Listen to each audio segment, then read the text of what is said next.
All right. Hi, guys. Good afternoon. I hope everyone had a great weekend. Seriously. It's Monday, so I brought a special guest. First, I'd like to have the Attorney General come up to the podium to make an announcement regarding immigration enforcement with respect to sanctuary cities.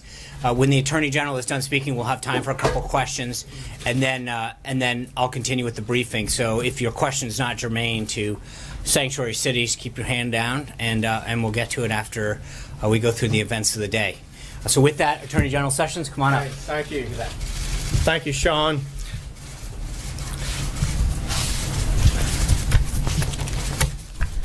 The Department of Justice has a duty to enforce our nation's laws, including our immigration laws. Those laws require us to promptly remove aliens when they are convicted or detained of certain crimes. The vast majority of American people support this common sense requirement. According to one recent poll, 80% of Americans believe that cities that arrest illegal immigrants for crimes should be required to turn them over to immigration authorities.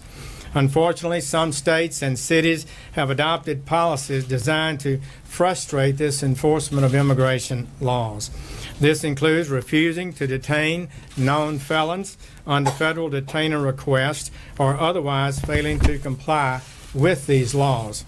For example, the Department of Homeland Security recently issued a report showing that in a single week, there were more than 200 instances of jurisdictions refusing to honor ICE detainer requests with respect to individuals charged or convicted of a serious crime.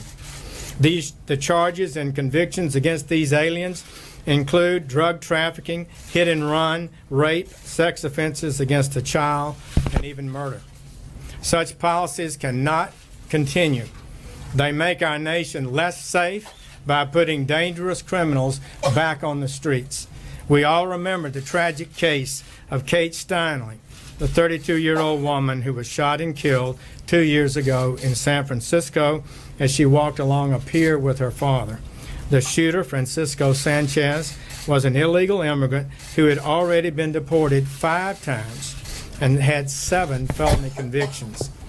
Just 11 weeks before the shooting, San Francisco had released Sanchez from its custody, even though Immigrations and Customs Enforcement officers had filed a detainer requesting that he be held in custody until immigration authorities could pick him up for removal.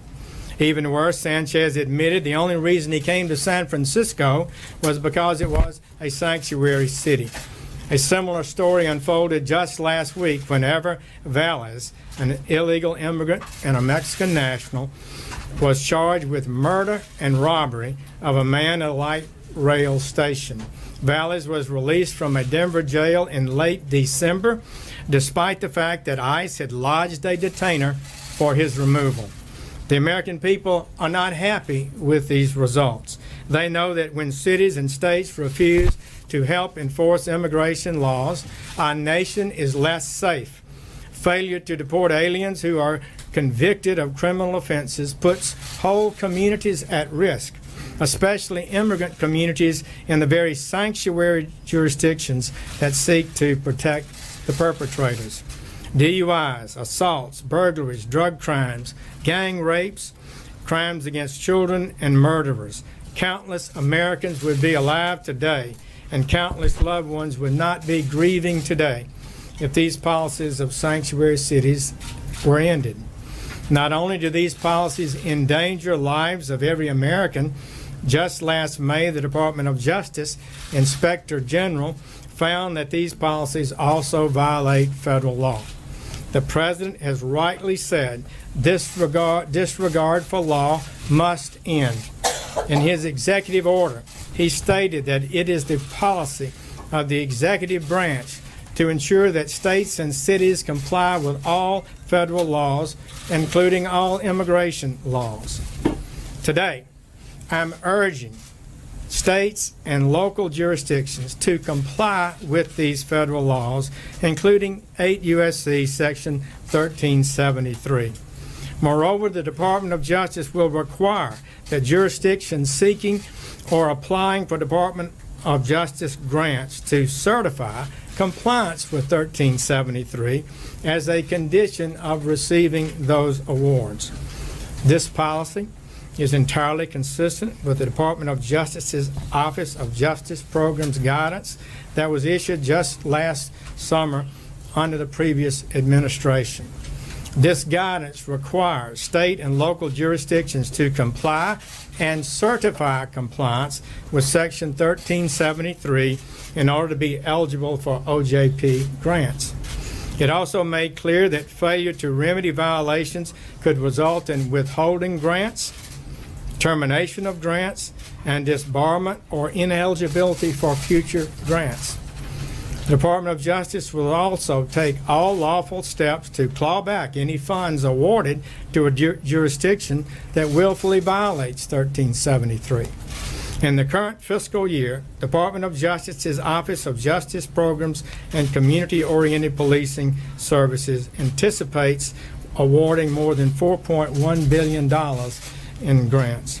I strongly urge our nation's states and cities and counties to consider carefully the harm they are doing to their citizens by refusing to enforce our immigration laws and to rethink these policies.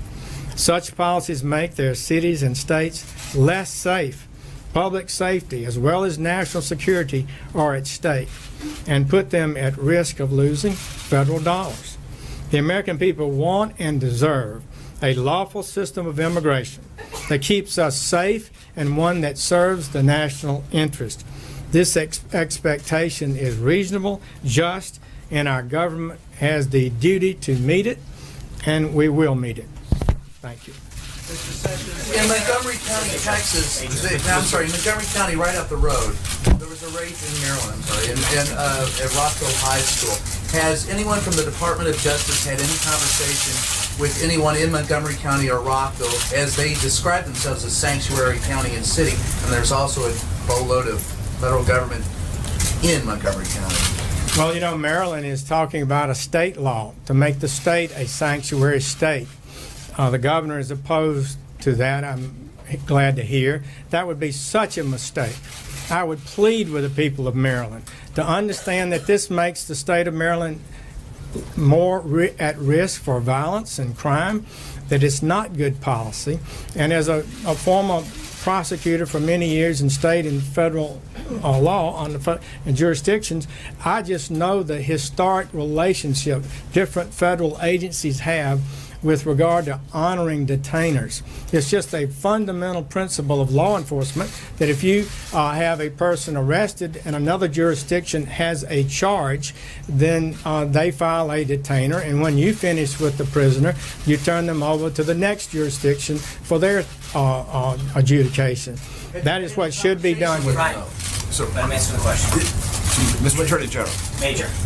Mr. Attorney, so listening to you carefully, it sounds like you're applying the standards and the policy that the Obama administration put forward on compliance with underlying Justice Department rules. Are you taking any additional steps? And have you asked the President to maybe talk about other federal funds that are not necessarily under your control as a way to punish sanctuary cities or states? Well, that's a good question. What I'm saying today is that essentially the policies of the Obama administration that we issued last July make clear that you should not be receiving certain federal funds if you're not in compliance with 1373.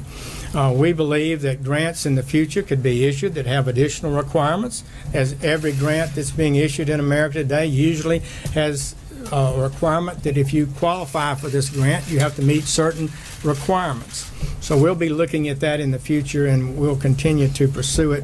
But fundamentally, we intend to use all the lawful authority we have to make sure that our state and local officials who are so important to law enforcement are in sync with the federal government. Attorney Attorney General Sessions. Mr. Attorney General, some of those officials of cities, for example, bigger cities, have said despite the lack of federal funding, they will continue to be sanctuary cities, that they don't care that they're losing money, essentially. What recourse does the Department of Justice have in those cities that look at what you're doing and say, we don't care, we're going to continue to implement this policy? Well, that's very, disheartening. But I hope that the American people and their constituents in their own cities will communicate with them. And as we continue a dialogue and a discussion, and as we continue to ensure that monies that go for law enforcement only go to cities who are participating in an effective, collegial, cooperative way with the federal government, that would also send a message. We have simply got to end this policy. Thank you. Thank you all. What about the Eric Garner case and the white supremacists that killed the black man in New York?